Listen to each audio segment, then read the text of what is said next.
Welcome to InGuardians' 10th monthly webinar for 2019.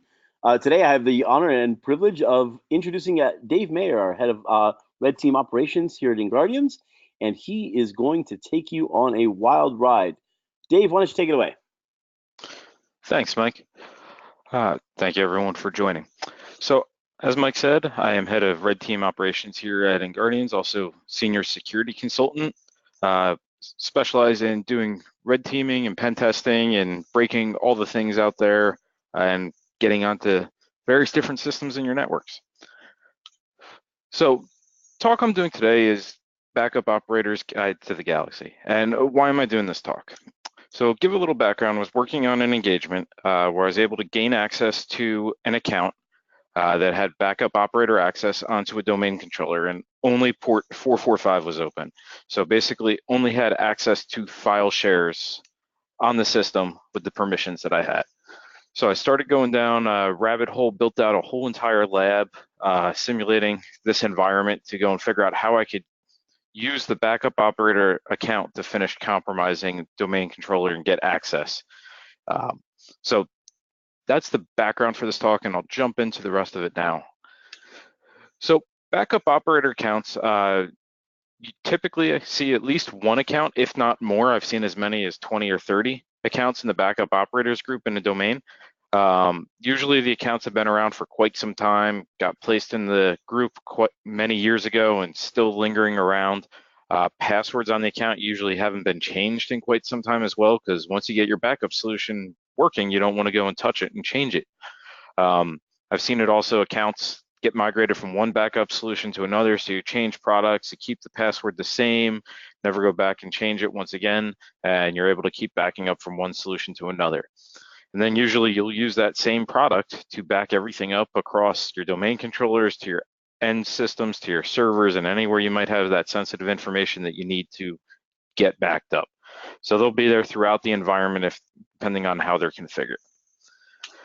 So a little bit of history about the account, our backup operators group. It's a built-in container, so it's a group that's there by default within Active Directory. By default, the domain backup operators group only applies directly to the domain controllers itself. It does also exist on servers and other systems within the domain, so you can actually add the group to, or add a user to the backup operators group on each of the systems within the domain as well.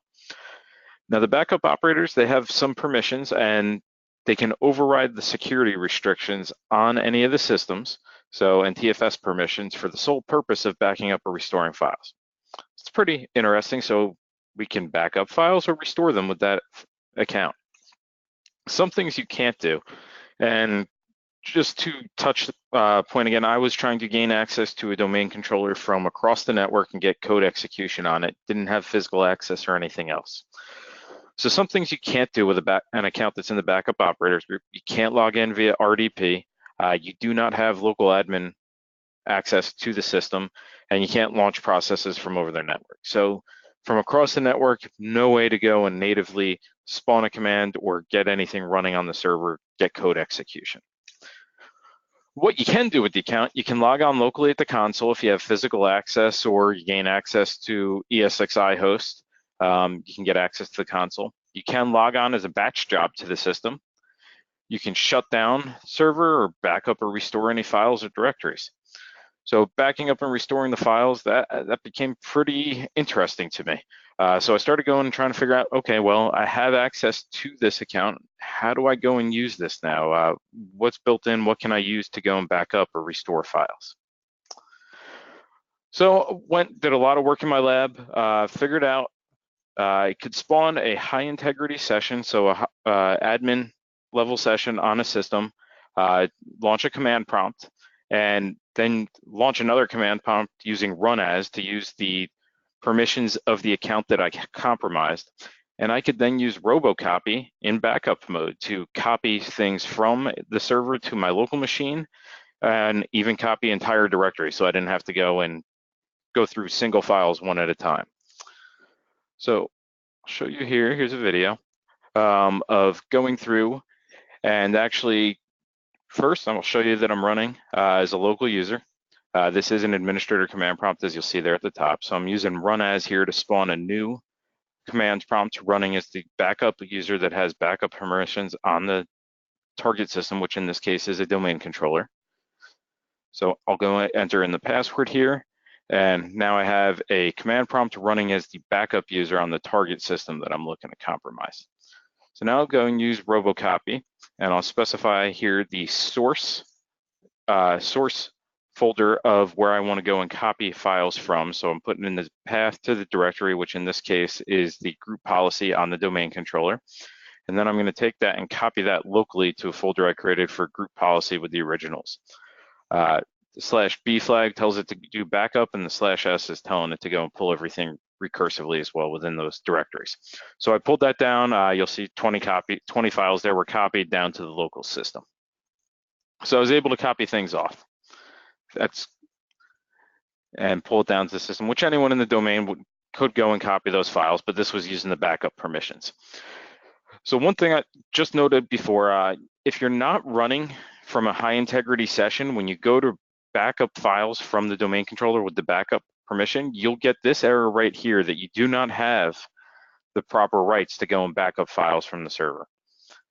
It's a little misleading. You do actually have those permissions. It's just because you're not running in a high integrity process on the system that you're trying to copy those files to or run the command from. To go and restore files back to the target system, all you have to do is reverse the source and destination. So you'll see here, I reversed copying from the C group policy folder back to the domain controller and was able to copy one file there. Now, a couple other basic things here to cover. For every domain, if you don't change this by default, any Microsoft Windows Active Directory domain, the default domain controller policy always has the same GUID, which starts out here as 6AC. Now that's going to be the same, and it's well documented that it is the same across every domain. So we easily know the default domain controller GUID for pretty much every domain out there, unless you've gone and actually changed that. And if you have, kudos to you, do not see that very often. Within this folder on the domain controller itself, there's the sysvol folder that contains all the group policy objects for the domain.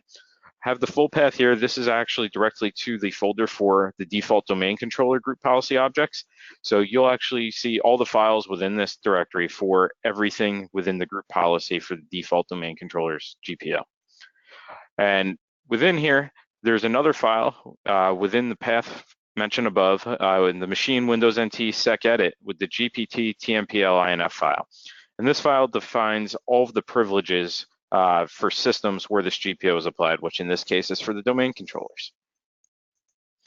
So here we'll take a look. This is the GptTmpl.inf file, and this is how it is natively from the group policy object itself. And just to take a look here, let's take a look at the backup operator SID, which here it ends in the 551. It's well known, well documented. And we can see, as we had discussed before, backup privilege, the ability to log on as a batch job, ability to log on interactively at the console, a restore privilege, and we can shut down the system as well. So we can see here, this is where the permissions are actually defined for that account that we looked at previously. So know now how we can restore files, backup files to a domain controller. How can we start using this? Well, to do this, we need to get the SID of an account. Now, the SID is a unique identifier for a domain, a user within the domain that identifies that account itself. Take a look here. I used PowerView to get the SID for the backup account, which is the one I used here to connect. And we can see that ends it here in 1109. The first portion of that highlighted here, this is the domain unique SID. So this is what's unique for every domain. This part will change on a per domain basis. So we have the SID now for the account, and we have a copy of the GptTmpl.inf file that we're going to be using to gain access to the DC. Sorry about that. So let's go ahead. We're going to actually modify here and add in the account that we have. So if you take a look here in group membership, that is the SID of the backup operator's account, and we're going to make it a member of the local admin group. So ending there in 544 is the local administrators group on the domain controller. So go ahead and modify that. We'll save it. And here I am restoring that file back to the domain controller. So restored it back to the domain controller using robocopy, all built-in Windows tools, nothing fancy here. Let's see what happens. So up here up top, you can see we're on DC1. We take a look at the local administrators on the system, and we see administrator, domain admins, enterprise admins, as we would expect on a domain controller. And then natively group policy, it'll take a little bit of time on the domain controller, but we'll update, say, within 60, 90 minutes, if not sooner. In this case, I forced a group policy update for working in the lab. So force group policy update and then take a look. And now the backup operator account is in the local administrator group on the domain controller. So now at this point, I had access, could go start running commands, full access to the domain controller. Local admin to the domain controller is just about as good as domain admin as well, because I could go and get in the hash for any of the accounts or start changing things or files within the domain controller natively as a local admin. So pretty valuable having local admin to a DC. But that's getting to DC. What if we want to go and start targeting another system? We need to find out, okay, what system do we want to go after? What group policy objects are applied to that system? And what account do we want to use to get access? Maybe you compromised a number of other accounts before you actually were able to compromise the backup account and get access to the DC or have the ability to change files.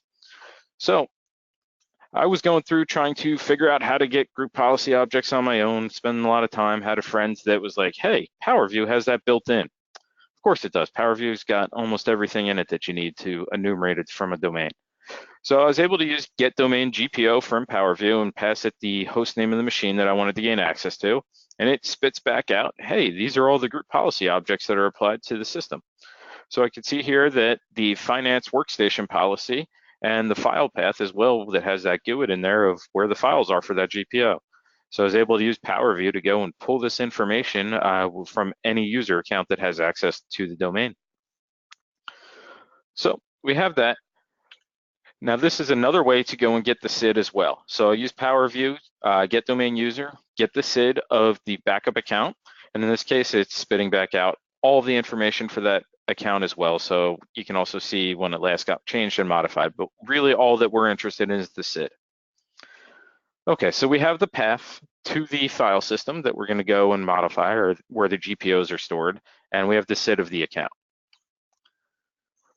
So go and pull up the GptTmpl.inf file for that GPO object, and we take a look, and not too much in here. There's one group that's defined here as having local admin on those systems, but that's about it. Let's go ahead and add in the SID of the account. So we add in the SID of the account that we compromised, save the file and update it. Now, one thing I want to note here, when we went to go and get access to the domain controller, we actually took the SID of the account and then made it a member of the local admin group. In this case, for the client workstations in the domain, we're going and taking the local admin group and making the account that we compromised a member of that. Try doing it the opposite way and it will not work. It's one of those little nuances. Just need to know it. And I was banging my head against the wall for it a little bit, saying, why is it working over here but not over there? So back to the system that we're targeting, go and run net local group administrators, check who's in the local admin group, and we have the local administrator account and then the workstation admin group that's listed here.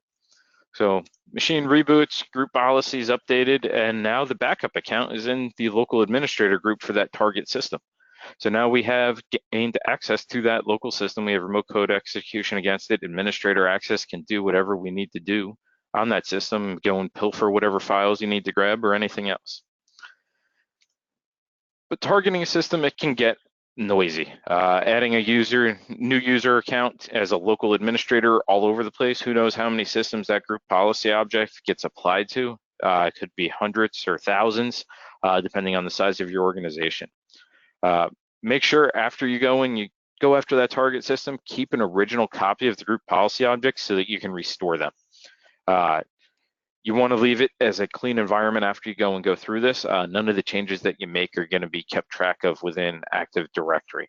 So you need to keep a copy of the original and then modify. I will always keep 2 directories, a folder marked original and then another folder where I copy everything to and then modify it in there and restore it to the domain controller. And there will be some artifacts that are left on the systems where you're modifying these group policy objects for. Many times the same account, even though you remove it from the GptTmpl.inf file, it'll still remain in the local admins group on that target system and anything else within the GPO. So you might have to go through and manually clean that up and remove all the users that have local administrator access there. Now, Active Directory auditing, it's something not turned on by default. You should have it turned on, but it can get pretty tricky there. You can actually go and configure it quite a bit as to what's to be audited and logged. Do you just want successful logins? Do you want failures? How do you want it to be configured? And you can go through and configure that through in the GPO console for your domain. Luckily for us too, in case it is enabled, Active Directory stores all of the auditing settings in a CSV file within the group policy. So just going back through here for things, we can read files, we can restore files to the domain controller, and all the auditing settings are stored within a CSV file on the domain controller itself. So let's see what we can do with that. So went through, you can always review that configuration file for settings. There's a chance, even doing this, you will still make some noise on the domain controller and may trigger an alert depending on what's being alerted on in the domain. The ones that I'm interested in this case is the detailed file share auditing and directory service changes. These will log any access to file shares on the domain controller, which on a domain controller, you have all your machines in the domain reading group policy. It's going to create a lot of noise if you're auditing on success there and not just failures. Changes to Active Directory, depending on the size of your domain and what's being changed or modified on a daily basis, adding users to groups, removing them from groups, you could have a pretty large volume of events there as well. So let's go now. Settings are all controlled by a CSV. Backup operators can restore the files. Let's see if we can disable Active Directory auditing and then bypass any changes, the logging of any changes to the domain itself. So we'll go here, open up the CSV, Control A, delete, and save the file. We just wiped out all the auditing settings for a domain that easily. So now I restored that modified auditing file back to the domain controller. The domain controllers actually updated this fairly quickly within less than a minute and replicated to the other domain controllers, all within the same domain. Now I went and opened the GPO editor to take a look and see how things looked from that side, and it actually reflected all of the changes and it respected them. Everything was back to not configured for Active Directory. So it was successful in disabling it and the system knew that it was disabled. So that was interesting, able to go and just disable auditing in AD that way. What's some other things that we can do modifying group policy files? So within Active Directory GPOs, there's also Registry.pol files. Now these contain both user and computer settings that get loaded into the registry on systems that get that GPO applied. Can become a little bit more convoluted depending on the GPOs and how they're layered and applied to systems within the domain. But with a little bit of time, you'll be able to figure that out. So let's go and pull one of those registry.pol files and edit it. Fortunately, you're not going to be able to use Notepad to just open it up and edit it that easily. It's not so much harder, but Microsoft did complicate things for us a little bit. Luckily, Microsoft provided lgpo.exe, local group policy object utility, which does wonders. I was able to use this tool, download it from their site, and use it to parse the files for both the machine settings and the user settings. Now, those files I can open up in Notepad, and if you take a look, it looks fairly familiar here for how you would normally see things within the Windows registry. These are some of the machine settings here. And these are some of the user settings as well. A lot of it's the same, but let's go and modify one of these files. So I'm going to go and add to the computer registry in the H key local machine settings and add in a run key to run a PowerShell one-liner to pull down and run our payload on the system. Now, one of the tricks here that I learned, because cannot easily recombine the machine and user settings from separate commands to a single registry.pol file. So go and take them, and you're going to want to combine them into a single text file with all the settings listed there. Once you have it saved into a single text file, you can use lgpo.exe to read in that text file and then write out a new registry.pol file. Once this is written out, went and restored it to one of the domain controllers, and some of the machines then reboot, they'll update group policy. So here's a machine before it got rebooted. Take a look at the local key, local machine run keys here, and we can just see there's the security health systrade.exe and VMware tools set up to run. Once group policy on that system refreshed after a reboot, I got a beacon into Cobalt Strike. It ran that correctly and pulled down the file and ran it. And coming back to that same machine and querying the registry yet again, you can see here that the registry key got created with the same command, and as we saw, we got a beacon in from that. So able to modify the registry as well from compromising AD. Lots of other cool ways that we could go with this to go and start getting some persistence on endpoints or gaining access running them. One I just want to go over here quickly is a COM hijack. So it's not going to be an in-depth discussion about COM hijacks, but one of the things you could do if you really want to start picking what machines you want to get persistence on or access to, go and drop a DLL to disk on one of the specific systems that you want to gain access to. So we drop a DLL on one specific targeted system, and then we can modify a group policy object for any of the GPOs that system has applied to it. So in this case, we're dropping DLLs targeted systems and then creating a GPO that will cover a wide group of machines, but will only actually run code on the machine where we drop the DLL to disk. So once group policy refreshes on that system, and you take a look here, you can see it was actually got created properly for COM hijack to go and run the malicious DLL that we dropped to disk. Did get a beacon back in from this as well, which was nice. So there's a lot of other third-party plugins for Active Directory as well. Centrify is one, which allows you to extend Active Directory for Macs that you may have joined to the domain or now Mac OS. And it also uses the registry.pol files for settings. I've seen this on engagements. I wasn't able to get a license for my lab, unfortunately, but going through those, you can actually start turning on SSH on, say, some of the Macs joined to the domain, start adding users that you have control of to the local admin account on those Macs, and really change any setting that you want to change on them, since the registry.pol files are used for configuring everything within Centrify. Now that's just some. I'm sure there are more third-party plugins out there that extend Active Directory. This is just one of the ones that I've run into the most for managing Macs. Now there's a lot more things we can do to start manipulating the files when we restore them to the domain controller. Yes, we can read it, write it, look at the file write time that was on there. And it's going to be pretty obvious that got changed. But some of the other things you can do is start time stomping the file. Change the last modified time to the original last modified time of the file and restore it back to the domain controller. Then it's going to look like the file had never changed and may throw things a bit more for a loop for the blue team if they're coming after taking a look. And just another callback to this, make sure after you get your objective or you no longer need to gain access to a system, restore those original GPO files. Changing things through the command line sometimes can cause issues down the road. Ran into a couple random use cases, but nothing too complicated, and restoring the original files seemed to fix everything. Now, some other things I was trying to do and was not successful with, one of that I wanted to do was get a copy of the NTDS.DIT. I wanted to pull this down to parse it locally. Unfortunately, I was not able to because the file was in use, as expected on a domain controller, since that's keeping track of everything within the domain.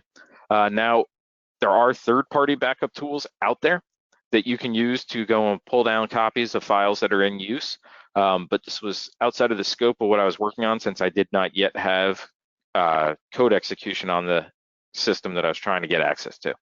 There aren't many programs out there to edit NTDS.DIT and then restore it back. And if you go to an attempt to restore it back, it's going to be locked yet again when you go to restore it.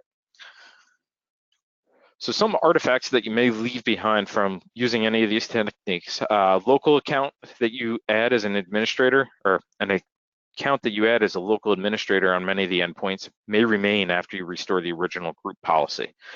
So you may actually have to go out there, touch those machines. You might be able to script something up to go and remove the current account from being a local admin on those systems.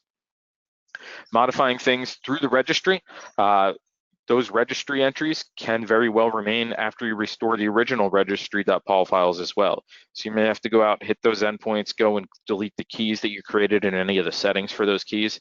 And that's something you could probably script out as well to go through and do that, depending on the number of systems that you were targeting. And then just remember, group policy will accept many of the changes that we made back through the GUI when you go and view those settings once again. So now we'll get into some more of things here on the detection side of things and how you can detect any of these techniques within your environment. So take a look here. This is for just access to the file system. You'll see as we connect to go and take a look at the share that the backup account is logging on to the domain controller. Now, it may not be normal for your backup account to go and run at, say, 4:13 p.m. in the afternoon and connect and run a backup job. Maybe it is. Something to keep in mind for your environment. That might be one thing that you can flag on. Why is the backup account running outside of our backup windows?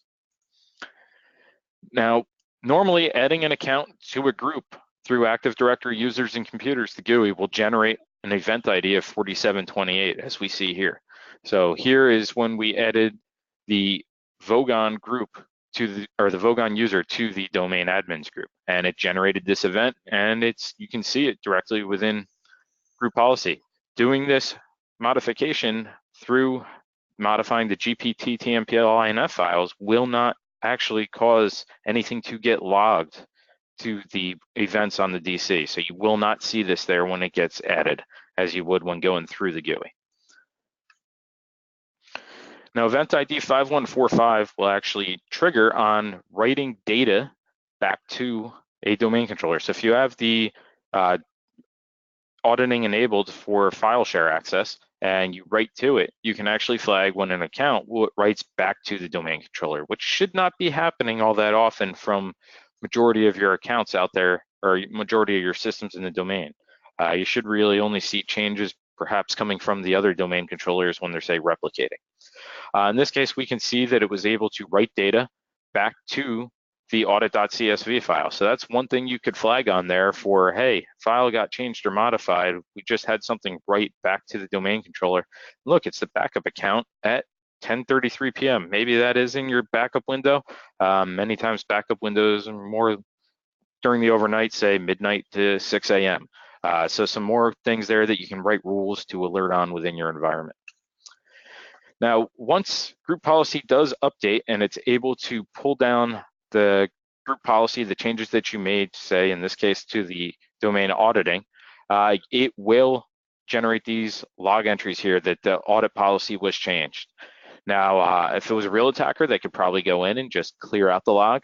When I am working on pen tests, I will not go and just delete the logs out of the domain controller, because you don't know if something else there is needed or going to be needed, and you could be deleting weeks or months worth of logs, which is likely something that client will need in their environment at some point. So a real bad guy might delete these. Typically during engagements, not something that will get done.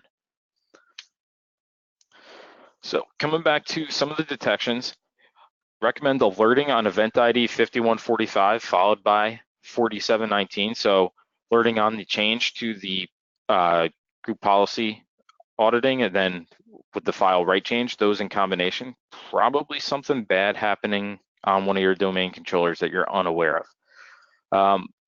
What else got changed while your AD auditing was disabled? That can get tough to answer. Highly recommend running file integrity monitoring on your servers, which will actually hash the various different files wherever you specify to keep looking.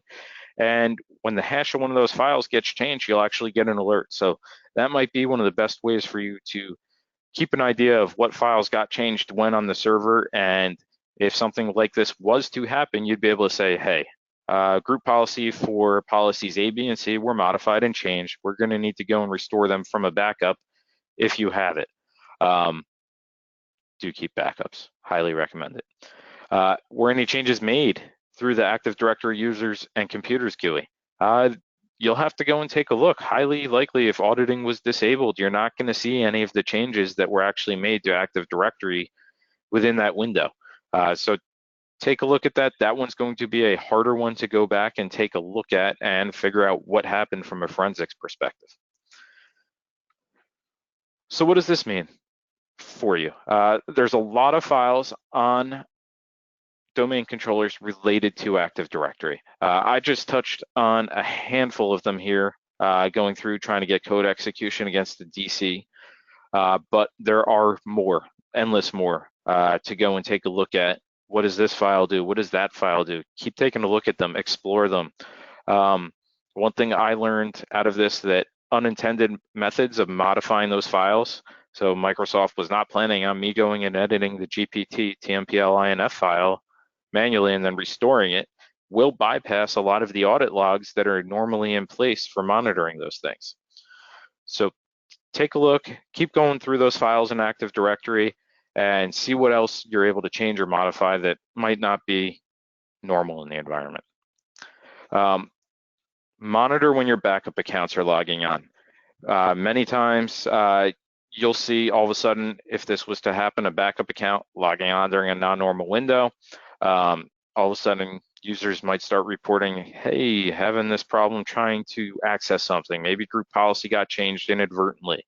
And alert on any changes in your environment that are not expected. You should know if there's any changes that are going to be coming to your domain controller group policy. It should go through change control before it's actually implemented. So any major changes going on to group policy should be going through that, and they should not be unexpected. You should know about them well ahead of time, so when you get an alert that, hey, our auditing policy got changed, you knew that was going to happen. It's about all I have, and I'd like to open it up now for any questions that you may have.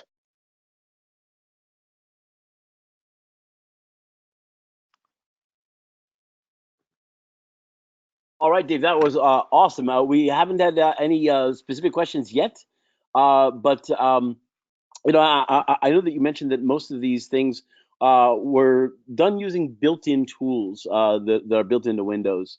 Are there any other tools that you know, maybe were not mentioned here, or that are not included in Windows that would be really, really helpful? I'm not actually sure. I went for living off the land using all built-in Windows tools when I was doing this, because you never know what you're going to find on the system. But when you're using built-in Windows tools meant for regular administrative tasks, you can be guaranteed that they'll be there on the target systems. And in this case, I was going from one domain joined machine directly to the DC. So I had RoboCopy there and was able to use it to go and start moving files back and forth between the two. So I definitely highly prefer using living off the land versus bringing tools over to go and do this. Some proprietary backup solutions most likely have their own executable and commands that you can use to go and do the same thing, depending on if that client's installed on the server, as well as compromising that executable with that account as well.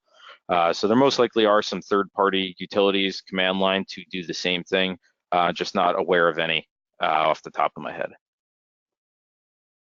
No, that's great, and it's always, you know, not only is it guaranteed to be on there, but it's also guaranteed to work, which is a really, really good thing.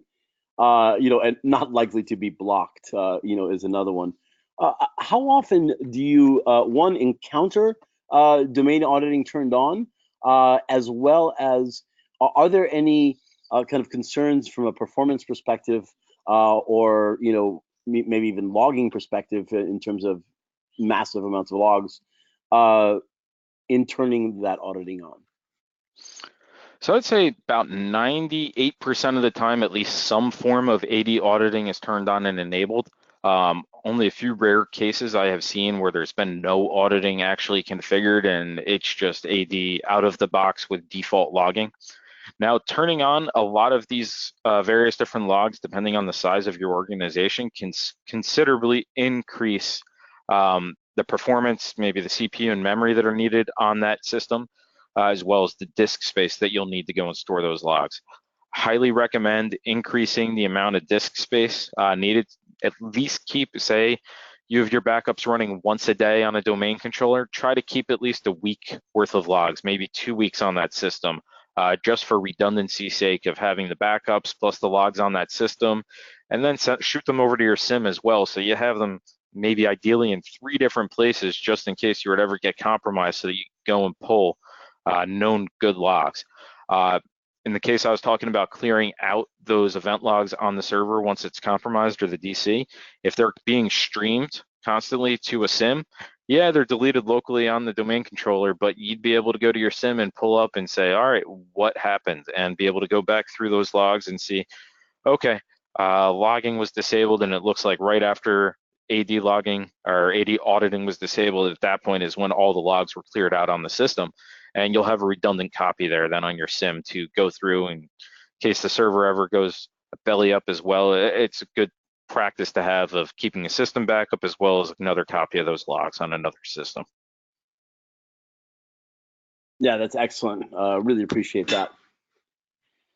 Do you want to go through the next couple little slides, just talking about our next webinar coming up, or do you want me to do that?